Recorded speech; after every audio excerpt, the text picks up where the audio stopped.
কোনো রাজনৈতিক নেতাকে আমরা নবী মনে করি না। না, আপনি তার প্রশংসা করছেন, কিন্তু তার স্বাধীনতায় সে অবদান সেটাই স্বীকার করেন না। তার কি বাকিগুলো কি দরকার নাই? মুক্তি কি ছিল মুক্তিযুদ্ধের চেতনা? আমরা কেন যুদ্ধ করেছি? 70-এ একটা নির্বাচন হয়েছে, যেই নির্বাচনে আওয়ামী লীগ, পূর্ব পাকিস্তান আওয়ামী লীগ ভোটে জিতেছে। সো গণতন্ত্রের মূল্যবোধ কি? আপনি তাকে ক্ষমতা দেবেন না, দিয়ে কি করলেন? একটা যুদ্ধ চাপিয়ে দিলেন। আমরা যুদ্ধ করতে গেলাম। সিভিক রয়্যাল রিসর্ট কিনুন আভিজাত্য, নিশ্চিত করুন ভবিষ্যৎ। তাহলে নির্বাচন, 69-এর গণ অভ্যুত্থান, 66-র 6 দফা, 71-এর যুদ্ধ, সব কিছুর মোদ্দা চেতনার মূল জায়গাটা ছিল কি? এই রাষ্ট্রটা একটা গণতান্ত্রিক রাষ্ট্র হবে। শেখ মুজিব দেশে ফিরে এসে সরকারের দায়িত্ব নিলেন, শপথটা পর্যন্ত পড়েন নাই নিজে। তো সে সিংহাসনে বসছে, সে কিন্তু রাষ্ট্রের প্রেসিডেন্টের দায়িত্ব নেন নাই। দ্বিতীয়ত হইল 73-এর নির্বাচনের সময় আওয়ামী লীগ এবং শেখ মুজিব যা বলেছে, 293টা সিট নিচ্ছে। জাসদকে পিটায়া পাটায়া কেন্দ্র থেকে ব্যালট হেলিকপ্টারে করে চুরি করে ঢাকায় না গুইনা নির্বাচন ঘোষণা করছে। বঙ্গভবনে গিয়া বলছে দেশে কোনো বিরোধী দল নাই। শেখ মুজিব বলছে। যেই শেখ মুজিব বিরোধী দলের রাজনীতি করছে, যেই শেখ মুজিব 14 বছর গণতন্ত্রের জন্য লড়াই করে জেল খাটছে, সে 73-এর নির্বাচনের পরে বলতেছে দেশে কোনো বিরোধী দল নাই। সেই শেখ মুজিব বাংলাদেশে চতুর্থ সংশোধনী করে বাকশাল জাতীয় দল কায়েম করছে। সেই শেখ মুজিব বাংলাদেশে সকল পত্রিকা গণমাধ্যম নিষিদ্ধ করে দিয়েছে। সেই শেখ মুজিব দেশের সকল রাজনৈতিক দল বিলুপ্ত করে দিয়েছে, ইনক্লুডিং আওয়ামী লীগ। আওয়ামী লীগকে সে বিলুপ্ত করে দিয়েছে। তাহলে যেই কারণে আমরা 6 দফাকে আমাদের মুক্তির দলিল বলেছিলাম, যেই কারণে 69-এ গণ অভ্যুত্থান হইল, যেই কারণে পূর্ব পাকিস্তান আওয়ামী লীগকে 70-এর নির্বাচনে মানুষ ভোট দিল, যেই কারণে আপনার 71-এর যুদ্ধ হইল, লড়াইতে এই তাজউদ্দিনের প্রবাসী সরকার সবাই মিলে যুদ্ধ করলো, তার প্রত্যেকটা ফাউন্ডেশন স্টোনকে এই শেখ পরিবার, শেখ মুজিব, আওয়ামী লীগ ধ্বংস করে দিয়েছে 72 থেকে 75-এ। ঠিক একই জিনিস আপনি গত 16 বছরে দেখেন। মুক্তিযুদ্ধের চেতনা কি জিনিস? একটা রাষ্ট্র গণতান্ত্রিক হবে, এই রাষ্ট্রে স্বাধীন থাকবে, সার্বভৌম থাকবে। অথচ এই আওয়ামী লীগ দিল্লি প্রণব মুখার্জির সাথে মিটিং করে, দালালির নির্বাচন করে, ইলেকশন ইঞ্জিনিয়ারিং করে 2008-এ ক্ষমতায় আসছে। এই আওয়ামী লীগ 2014-তে একতরফা নির্বাচন করেছে, 18-তে রাতে করেছে, 24-এ দামি নির্বাচন করেছে। জাতীয় পার্টির মতো একটা জাতীয় নিরাপত্তা হুমকি এইরকম একটা দলকে সে বি টিম আকারে কাজ করেছে। যেই দলটা 81-তে হাসিনাকে এনে 82-তে নতুন কু করে দল বানায়া জিয়াউর রহমানকে হত্যা করে আওয়ামী লীগকে পুনর্বাসন করছে। তাহলে আপনি মুক্তিযুদ্ধের চেতনা কি জিনিস? আপনি অধিকারের লড়াই করেছে, তো শেখ মুজিব করেছে, 14 বছর জেলে ছিল। সেই অধিকারের প্রত্যেকটা ধারা উপধারা লঙ্ঘন করেছে হচ্ছে আওয়ামী লীগ গত 16 বছরে। মুক্তিযুদ্ধের চেতনা কি জিনিস? মুক্তিযুদ্ধের চেতনা হচ্ছে আপনি রাষ্ট্রে অর্থনৈতিক সাম্য কায়েম করবেন, মানবিক মর্যাদা কায়েম করবেন, সামাজিক সুবিচার ইনসাফ কায়েম করবেন। দেশের প্রত্যেকটা প্রতিষ্ঠান ধ্বংস করে দিয়ে এই রাষ্ট্রে কোথায় মানবিক মর্যাদা কায়েম হয়েছিল? আমাদের ন্যূনতম মানবিক মর্যাদা ছিল যেই রাষ্ট্রের RAB, police, DB, SB, DGFI, NSI রাত 2টার সময় উঠে দেশের নাগরিককে তুলে নিয়ে যায়, 6,500 ক্রস ফায়ার করেছে, হাজার হাজার লাশের এখনো দিশা নাই। সেখানে মুক্তিযুদ্ধের চেতনা মানেটা কি? মুক্তিযুদ্ধের চেতনা মানে হচ্ছে আমার রাষ্ট্রটা সবার হবে। এই মুক্তিযুদ্ধের চেতনা মানে কি $234 বিলিয়ন বিদেশে পাচার করা? এই মুক্তিযুদ্ধের গল্প বলে বলে বাংলাদেশের 80% ভুয়া মুক্তিযোদ্ধা বানাইছে, 30 লাখের গল্প বানাইছে। এই মুক্তিযুদ্ধের চেতনা নামে আমরা শহীদদের একটা তালিকা করি নাই।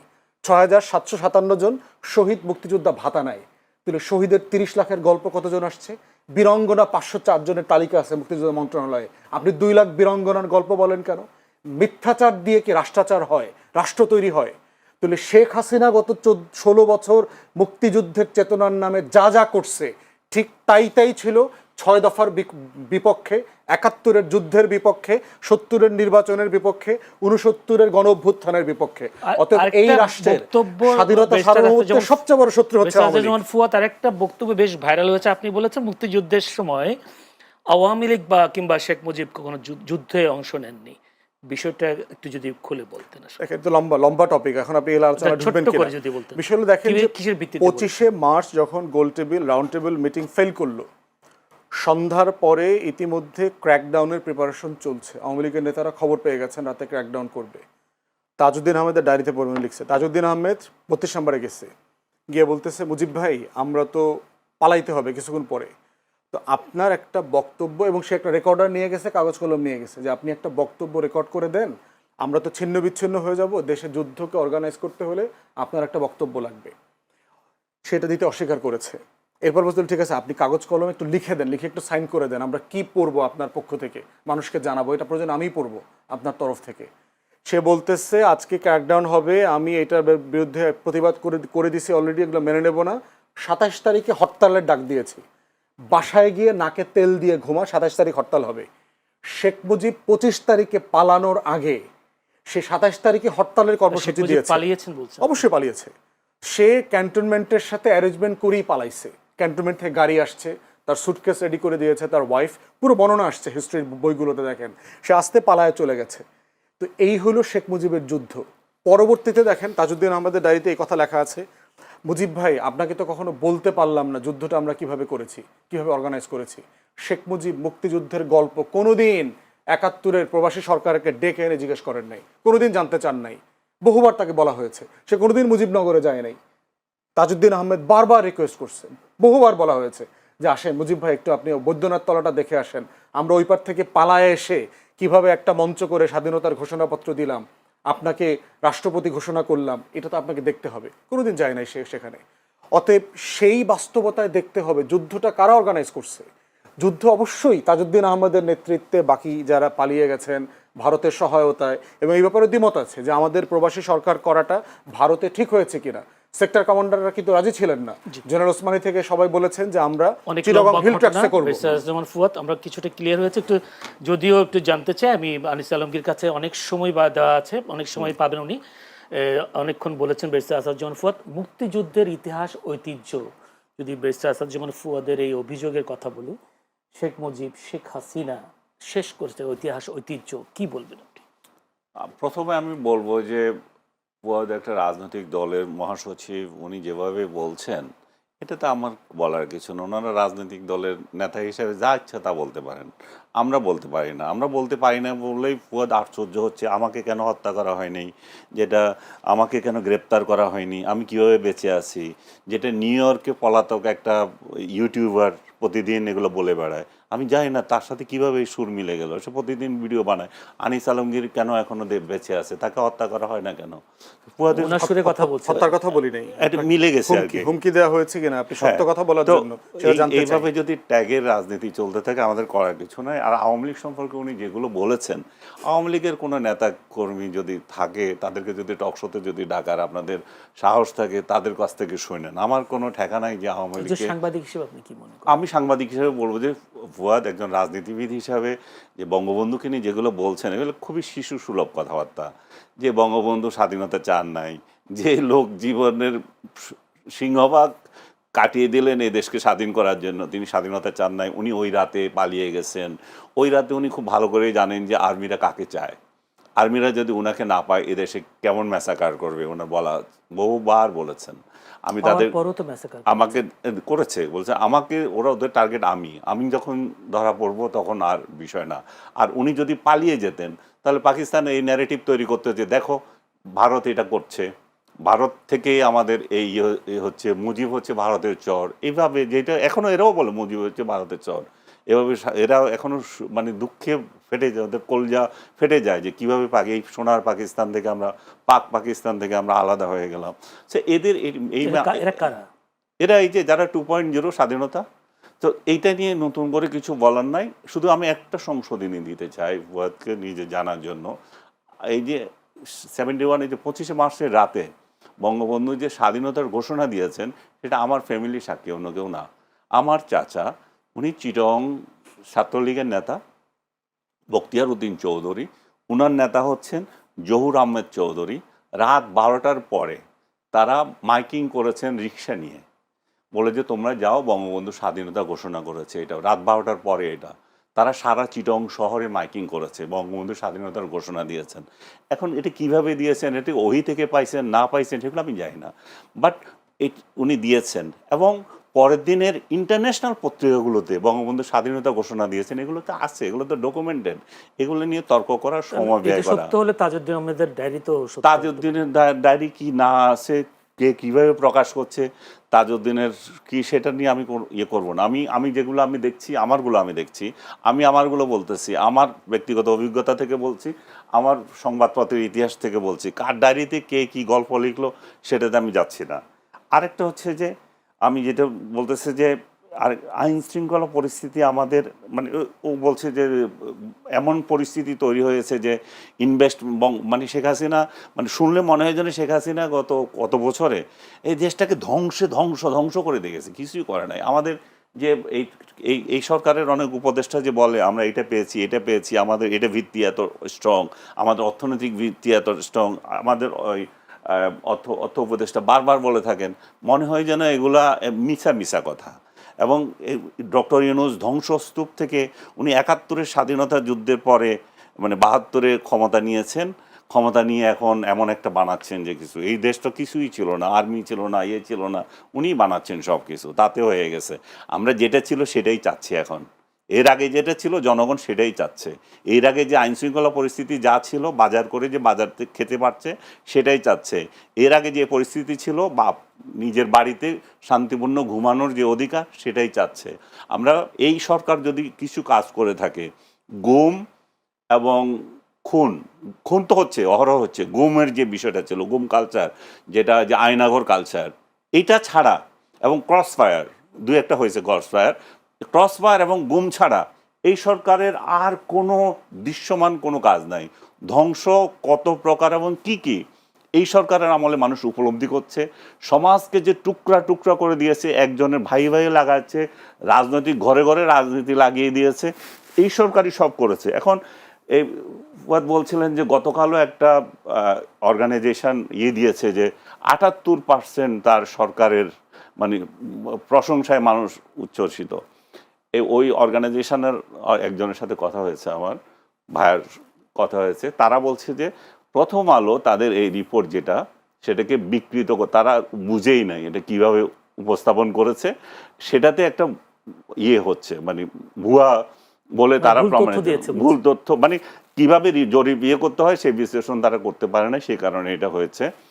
আরেকটা বিষয় হচ্ছে যে এত হাস্যকর, আমি ওইটাকে আরো বলবো যে সেটা প্রেস সচিবকে পাশে নিয়ে ঘোষণা করছে। তো প্রেস সচিবকে পাশে নিয়ে যখন এই সরকারের গুণগান গাইবে কেউ বা একটা অর্গানাইজেশন জরিপ করবে, তাতে বুঝতে হবে যে এগুলার কোথায় অরিজিনাল, এদের প্রাণভ্রমরা কোথায় এবং কেন এগুলা করতেছে। বাংলাদেশের আইন শৃঙ্খলা যখন এই পরিস্থিতিতে, এবং বলছে যে আমাদের রিজার্ভ আসছে কিন্তু আমাদের ইনভেস্টমেন্ট হচ্ছে না, বাইরে থেকে আসছে না, বাইরেরটা বাদ দেন রে ভাই। আপনার আশেপাশে আপনি জিজ্ঞেস করেন যে আপনার বন্ধু বান্ধব যারা আছে তারা ইনভেস্ট করছে কিনা, তারা তো করছে না। কেন করবে? কারণ সে তো নিরাপত্তা পাচ্ছে না। ওইখানে তো চাঁদাবাজরা যাচ্ছে, ওখানে বিএনপির চাঁদাবাজ যাচ্ছে, জামাতের চাঁদাবাজরা যাচ্ছে, অন্য তো এনসিপির চাঁদাবাজরা যাচ্ছে। এত চাঁদাবাজকে দিয়ে তো সে ব্যবসা করতে পারবে না। আগে তো একটা চাঁদাবাজির একটা কোটা আছে যে আমি কত % চাঁদা দেব, এখন তো 3 গ্রুপ আসতেছে, তারপরে এক দলেরও আবার 3 গ্রুপ যায়।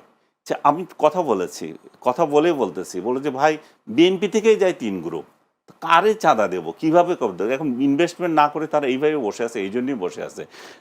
এই জন্যই আমরা চাচ্ছি যে যেই দলই আসুক, একটা ফেব্রুয়ারিতে যে আপনারা নির্বাচনের তালবাহানা করেন না, ফেব্রুয়ারিতে নির্বাচনটা দিয়ে দেন, ডক্টর ইউনূসকে সহায়তা করেন যে একটা নির্বাচন দিয়ে একটা নির্বাচিত সরকার আসুক, দেশের মধ্যে একটা শান্তি যাতে আমরা চাই যে যেই রাজনৈতিক দলকে জনগণ পছন্দ করে, সেটা যেই আদর্শের হয়ে থাকুক, জনগণের ভোটে আসবে তারা।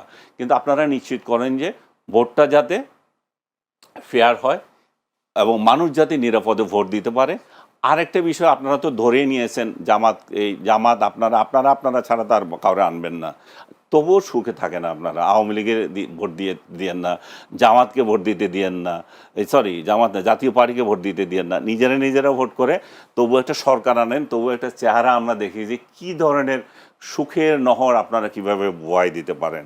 সেই জিনিস জাতির একটু জানার দরকার আছে। জাতি এটা এই জন্যই চায় যে তারা যে পরিস্থিতিতে পড়েছে, যেটা যে 5 আগস্টের পর থেকে যারা যে মানে আগে ছিল, এটা বলে কড়াইতে ছিল, তারপর এখন আগুনে পড়ে গেছে, এই পরিস্থিতি থেকে মানুষ উত্তরণ চায়, জনগণ উত্তরণ চায়। আপনারা রাজনীতি করেন, আপনাদের আরো বেশি বোঝা উচিত জনগণ কি চায়।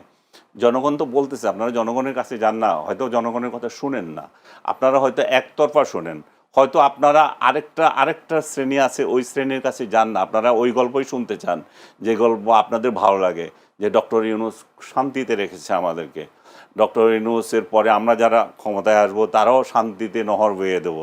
আরেকটা বিষয়, যেতে জুলাই সনদ নিয়ে যেই প্যাচাল চলতেই আছে, এটা ওনারা সমাধান করতে পারছে না, দিনের পর দিন বৈঠক করে।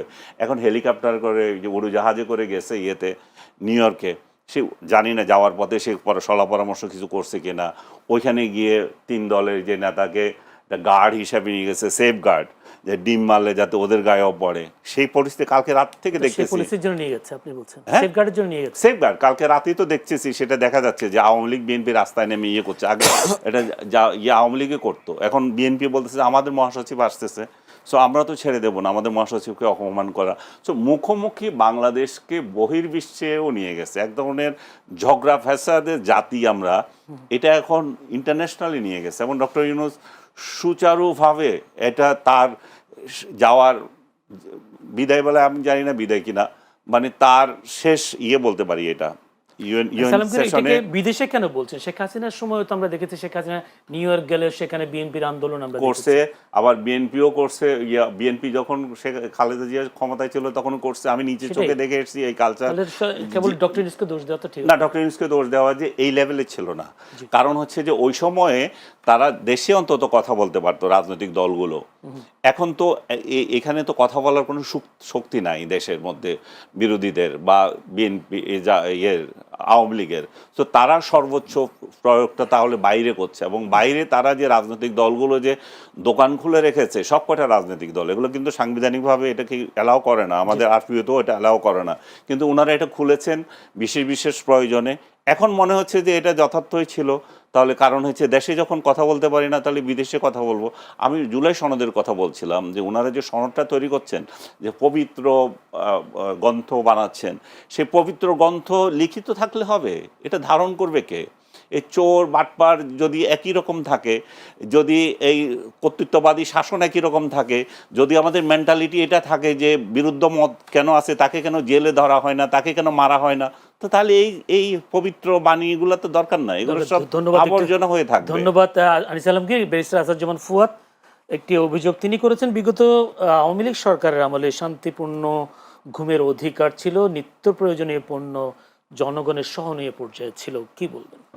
সবসময় ছিল না, বাট কিনে এটা ছিল যে কিনে শান্তিপূর্ণ ঘুম যেতে পারতো, ঘুমাইতে পারে। আরেকটা হচ্ছে যে দ্রব্যমূল্য আওয়ামী লীগ আমলেও কিন্তু অনেক বেশি ছিল, কিন্তু যেটা ভালো যে জিনিসটা ছিল, আমি যে 200 টাকায় জিনিস একটা কিনে বাড়িতে নিয়ে যেতে পারছি, আর এখন 150 টাকা কিনে আমি বাড়িতে নিয়ে যেতে পারছি না। লাভ ক্ষতি এবার আপনি হিসাব করেন। যদি একটু প্রথম কথা হচ্ছে, আনিস ভাইকে শুরুতে যেটা জিজ্ঞেস করেছি, এটা উনি 2 মিনিট হুমকি আকারে নিয়েছেন। আমি যেটা বলেছি যে আপনি দ্বিমত প্রকাশ করার কারণে আপনাকে কেউ হুমকি দিচ্ছে কিনা এটা আমি জানতে চাই, কারণ এটা আমিও প্রতিবাদ করব। তো আনিস ভাইয়ের অলমোস্ট সব কথার সাথে আমার দ্বিমত আছে। একটা দুটা চাঁদাবাজির কথা বলছেন, এটা জেনুইন কথা। ফেব্রুয়ারিতে ভোট হওয়া উচিত, এটার সাথে একমত। আমার দল ফেব্রুয়ারিতে নির্বাচনে যাবে। বাকি অলমোস্ট সব কথাই হচ্ছে আমি আওয়ামী লীগের 16 বছরের বয়ানের একটা রিজেম্বলেন্স দেখলাম আর কি, এবং যেটার সাথে আমি রেসপেক্টফুলি ওনার সাথে দ্বিমত করছি। প্রশ্ন কথা হচ্ছে, দেখবেন যে যখনই আমরা আমাদের আজাদির লড়াইটাকে দিল্লির আধিপত্যবাদের বিরুদ্ধে নেই, এবং গণ অভ্যুত্থান যে দিল্লির আধিপত্যবাদের বিরুদ্ধে একটা লড়াই, একটা জনগণের মানে প্রচণ্ড রকম স্বতঃস্ফূর্ত প্রতিবাদ, এইটাকে আনিস ভাইরা মেনে নিতে পারছেন না। এবং ওনারা দেখবেন একটা অভিযোগ করেন প্রায়, যে আমরা এইটাকে 71-এর মুখোমুখি করছি, এইটাকে আমরা 47 মনে করতেছি।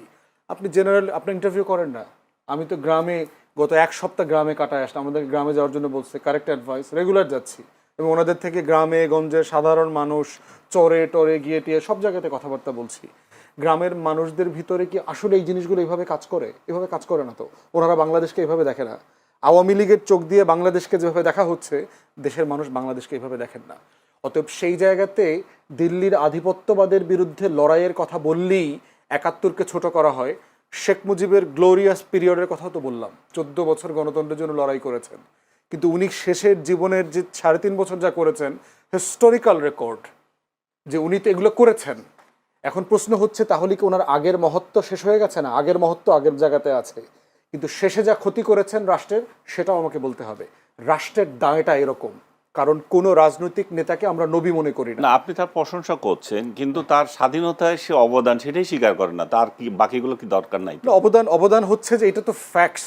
আমি তো বইয়ের রেফারেন্স দিলাম, মুক্তিযুদ্ধের প্রধান মানে সংগঠক তাজউদ্দিন আহমেদের লেখা থেকে বললাম। এখন তার লেখা যদি আপনার যাত্রার ডায়েরি মনে হয়, আপনি ছোটবেলায় আপনার চাচার কাছ থেকে কি শুনেছেন, এটা বেশি গুরুত্বপূর্ণ মনে হয়, that's for the listeners and the viewers too ধন্যবাদ ব্যারিস্টার আসাদুজ্জামান ফুয়াদ। আমরা বোধ করছি যে আমার এই 30 লড়াইটাকে এটার সাথে ওটা জাজ করা উচিত না।